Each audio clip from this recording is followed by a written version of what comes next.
Now the moment we've all been waiting for.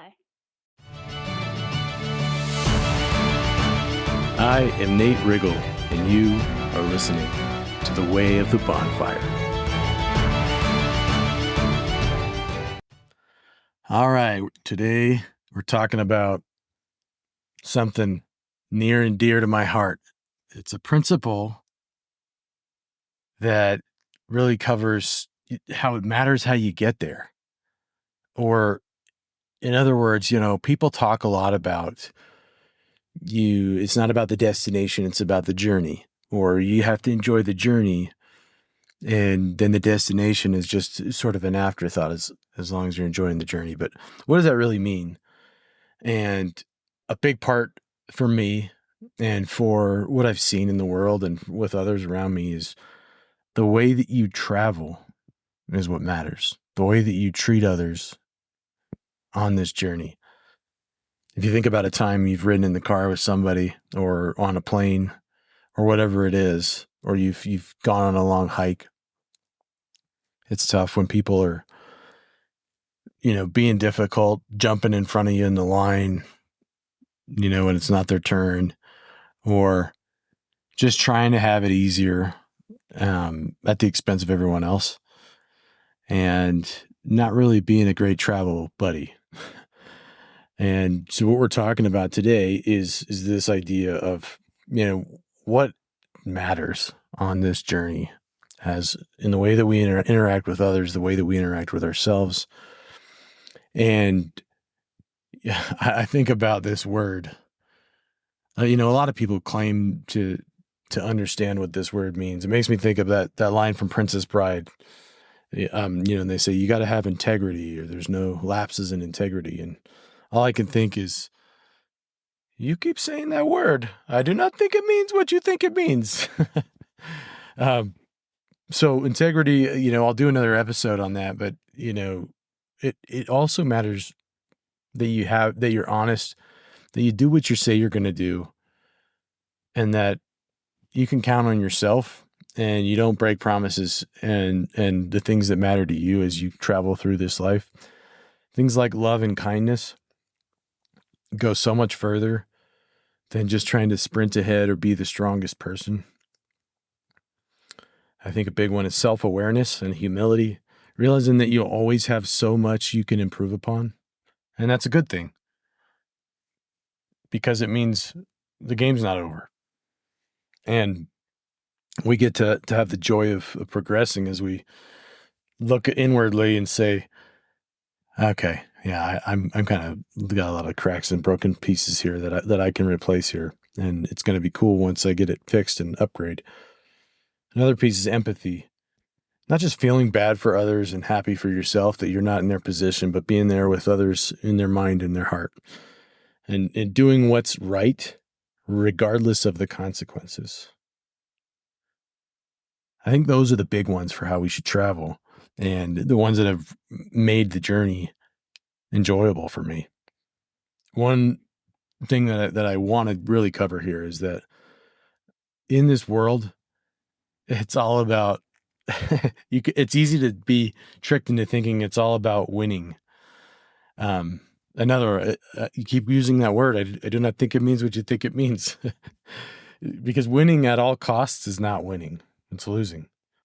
It's justifying all your little shortcuts and your half-truths. And I say you, but I mean we, or all of us. And broken promises, as if you had no other choice. And, if when we lie to ourselves and say, in the end, it got me to the top, so I can be a good person and help others in bigger ways now. That's a lie. I think of this hilarious movie where the guy says, what would you do if you had $1 million, Peter? And he says, I'd probably do nothing, because he's tired of his corporate job and a lot of things in his life where he's sick of being forced to do things that make him miserable. And his roommate says, well, dang, Peter, you don't got to be broke to do nothing. My cousin Eddie's broke, don't do crap. And I think that illustrates like that money isn't necessary to do a lot of the things that we do. It's not the main driver. It's a useful, element and a necessary element of gasoline to help us go further. But if you think about it, you don't have to be broke to do nothing. And the lies we tell ourselves where we're saying, I did this one little bad thing, or I kind of cheated a little bit here, but it was for the greater good. Or in the end, it's going to make everybody else better and happier. And now I have all this money and success and I can do all these things. I can help others in bigger ways now. You also don't have to be rich to do good and be fulfilled. And I think about, when you think about the people that really go and try to lead in this world and in Good to Great, it says there's managers and there's leaders. And from my perspective, inspiring confidence, it's an art. And I believe you should let your work and your reputation speak for itself. It's so easy to try to make everyone believe that you are qualified to lead because of your numbers, your trophies, your titles, what else? Your status, who you know. That's one of my favorites. When you meet somebody that's kind of an elitist and they just sit there and name drop constantly, or you kind of got this smug feeling about how much you have in your bank account, all these things, conspicuous consumption, and all this stuff you have. I think that should be a red flag for any of us if those are the things that we talk most about, and we're constantly reminding people of to try to gain credibility. There may be some space for credibility, but deep in our hearts, we don't care. No one really cares about all that junk. We care that you can do what you say you're going to do. And so if you need to do a little blip on that, then fine. But inspiring others is more about helping them see the greatness that they have, not harping on what you have done or reminding everyone constantly why we should follow you because of these achievements. The great ones don't have to say anything to prove their value. I truly believe that. And people will treat you like you are so amazing. I've been at the top a couple of times, several times, but the point is that I wasn't happy because of where I was or where I am at any given time from a status or money or achievement standpoint. Because people will treat you like you're this amazing friend and they want to hitch themselves to your wagon if you have any of these highly desired things. If you're on this podcast looking for how to be successful and revered and get glory by everyone, you've come to the wrong place. Again, respect is another complicated word. It's one of those where it can be taken in several ways and applied in several ways. But the duality of how it's given, respect, can be used to help you see what you really want. And not just what you think you want or what others insist you should want, or to cover the very convincing counterfeit versions of fulfillment. The way that you are respected and you gain respect is everything in understanding how to get there. Because you can be respected because of others are talking, as my old man used to say, to your chair, and I would add your wallet. They want to be around that influence. He used to say, when you're in a position of power and influence and status, he was a VP at a big television conglomerate. He says, you start to realize that a lot of people are just talking to your chair. I think he used to say 75%. And then when he retired, he said, actually, now I'm starting to think it's about 90% of people are talking to your chair. So that's sort of this counterfeit respect that comes. I learned this word sycophant. I don't have like this massive vocabulary, but sycophant is basically, they throw it around a lot in politics, but what it means is these are flatterers and, people that are buddy up to you just so they can be near. Either they're afraid of you and what you could do to ruin their career or whatever it is, or they want to use your status to help them climb. And they're usually not very honest in the way that they speak with you. And so basically you've surrounded yourselves with these people that are just saying what you need to hear, giving you lip service. And it can feel kind of cool, especially if they get really good at it. But the other option is you can have true respect, which is gained by who you are and how you treat everyone you interact with.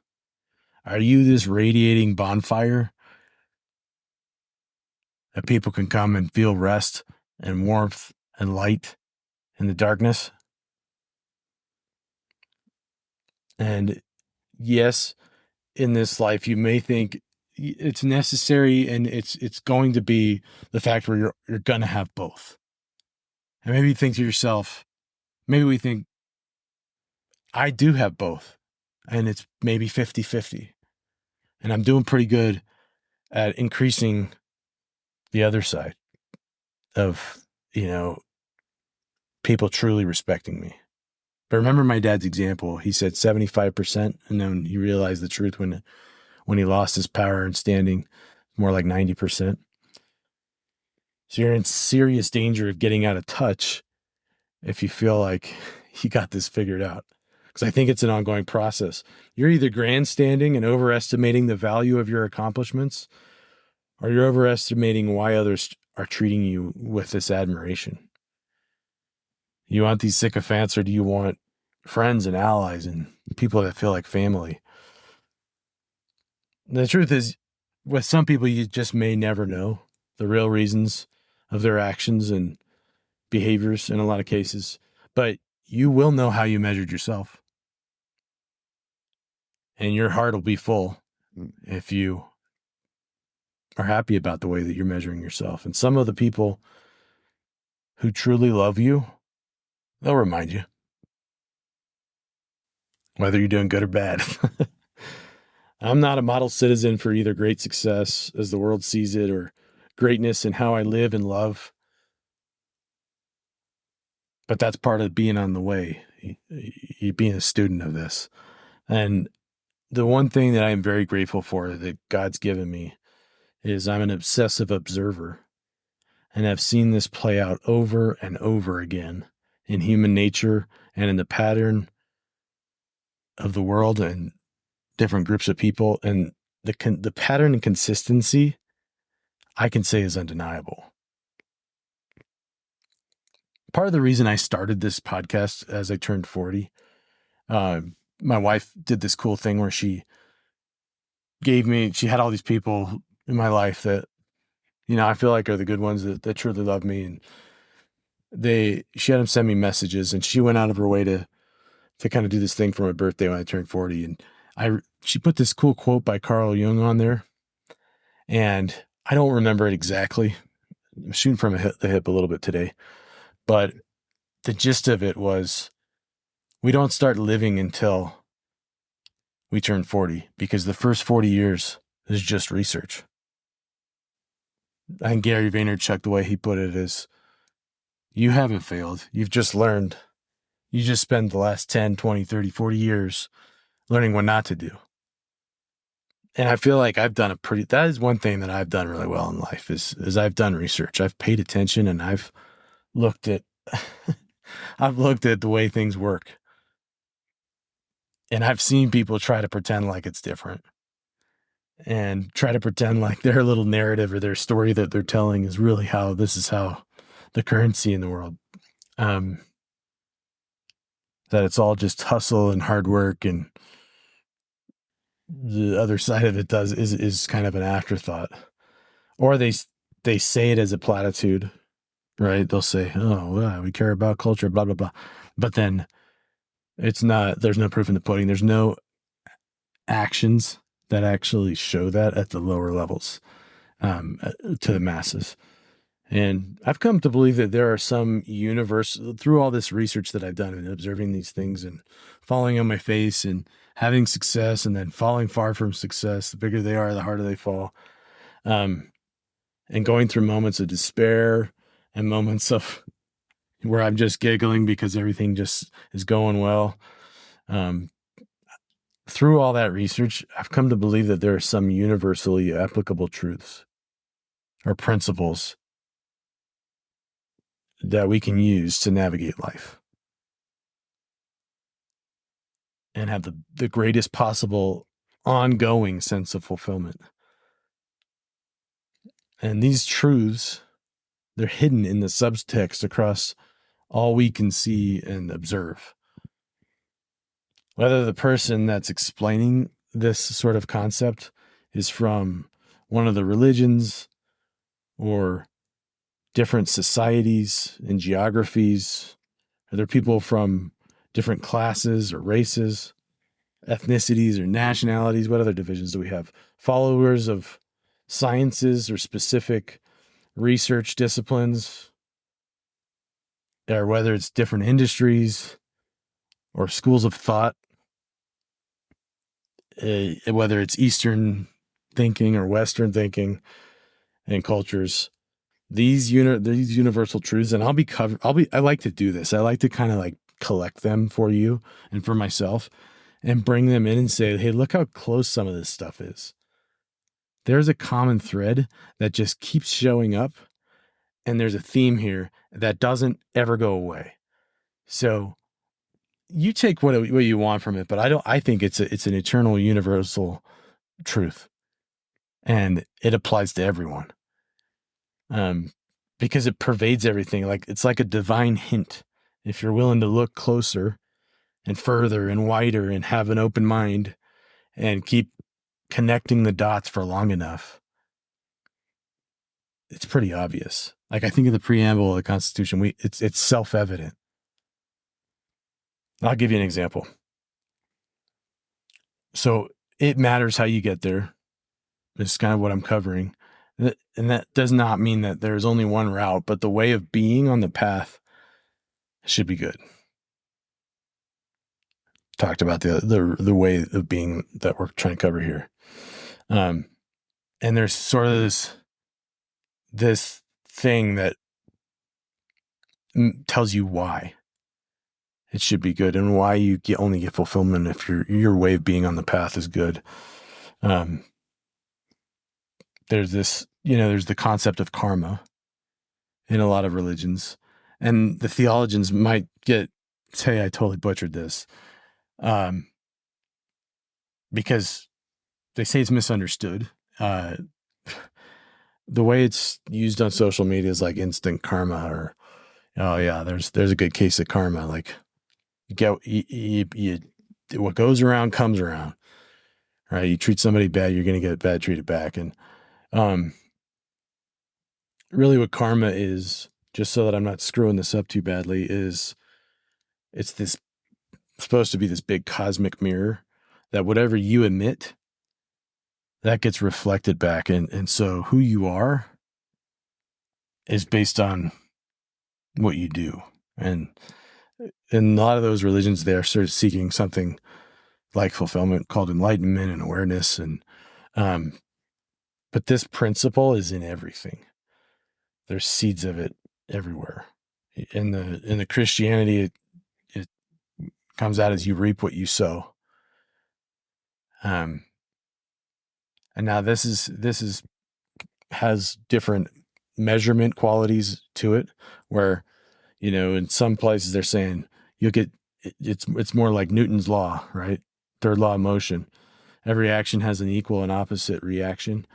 I don't think it's always equal. I think that there's the things that we do tend to go back out there, get magnified, and come back to us in one way or another in a greater outsize effect. And that's part of the reason that I'm more of a subscriber to the Christianity side of things, where, I just have to do my best, and then I'll have joy now. And to have joy and fulfillment indefinitely, there's a grace element that comes from giving those burdens to Christ and God, and letting them take them on and give me this outsized benefit. And you can see it even in that idea of you reap what you sow. If you put a seed in the ground, this tiny little seed, it's not like a tiny seed that comes back. It's not a tiny little plant the size of the seed that pops up. It can grow into this massive redwood or oak tree or some beautiful plant that has more beauty than you could have predicted, or produces more fruit than you ever expected from that tiny little seed. Another one that's commonality is just, he who seeks to save his life shall lose it. It matters how you travel, right? How you treat others. Justice is inevitable is another one. The yin and the yang, kind of that opposing forces, or give and get side of things. In research science, they call it garbage in, garbage out. If you put junk data in, or you have a bad model for how you're doing your research, there's creating bias in the way that you're collecting the data, then you're basically sowing broken seeds. And the data and the insights that you get out of it are going to be garbage too, even if they may look pretty. And I think that's the concept here, is that some people may feel like they got away with it, and that they're okay. Like they cut some corners and it worked out for them. But what did it do to them? What did it do to their soul? Here's another quote that I like. The winner of the rat race is still a rat. Another, a person who cheats to win is still a loser. How many times have we heard it's not about whether you win or lose, it's how you play the game? And some, like the real winners and competitive types, are like, I don't know about that. Like, it also matters if you win. But that is the way to win, is kind of the irony there, is that you won't win unless you play the game right. Trust is, in business, they say things like trust is the ultimate currency. They talk about things in economics that, like opportunity cost. What are you, that no matter what decision you make or don't make, you're always giving up something else. And that could have been better or worse. Even at the level of in quantum entanglement, some of this really new, very, very new scientific observation that's taken place over just the last year or two, or even just this year, has elements of this in it. Another one, gossip poisons the gossiper. Just because you're the biggest, this is Jordan Peterson, just because you are the biggest devil in hell doesn't mean that you have won the game. In Islam, and again, I might butcher this, so please forgive me. There's something called Kirafa, and the passage in the Quran that's similar to this is, and whoever does a speck of good in life will see it, and whoever does a speck of evil will see it. That's the Quran 107 through 8. In Judaism, there's something that several believers subscribe to that called Midah, Neged Midah, which is measure for measure, or, your fortune and misfortune are based off of your deeds. And really what it comes down to is that actions have consequences. The things we do and the decisions we make or the decisions we don't make, like Rush said, if you choose not to decide, you still have made a choice. They all are going to have an impact somewhere. So everything that we do and every time we treat someone one way or another is going to come back. It's going to bring more into our lives that's good, or it will grow into something that's worse. And the reason that people still try to get away with it, and I'm guilty, right? There's times that I've just made mistakes and admitted the wrong emotions or actions. Like, I'm not perfect. But the reason that we do this is because we've always thought that it was a straight line, that you do this, you get this. That's not really how it works. You don't get to see the stuff right away that comes from it. And sometimes it's not like, oh, I did this and didn't get the money. Or it's more like, you did this, you got another benefit somewhere else, and it's actually growing in the background based on who it's turned you into as a person and the trajectory that's put you on. What I'm getting at is that the antidote to certain disappointment and emptiness and perpetual insecurity is being grateful and realizing that you have done nothing on your own. Whether you believe in God or putting it out there in the universe or whatever it is, this is a principle that's real. You put it out there, and then there's all these people around you that help you grow it. And they'll be attracted to whether you're putting good or bad out there. And they'll help you grow whichever it is. I believe that there's a higher power that does more than any man could ever do, but your community and the different forces and the people that came before you have set this up for you. You did not do it by yourself. And the real excitement of it is seeing the opportunity that lies in front of you is that you get to grow and love and give the gift of helping other people learn that. And that this is not a race, and nor are we spectators. It's just a great adventure that we're lucky to be on together. Go get them. Hey, thanks for listening to this episode of the podcast. I do appreciate it, and I'd love it if you'd subscribe so that you never miss another show. We'll see you on the next episode.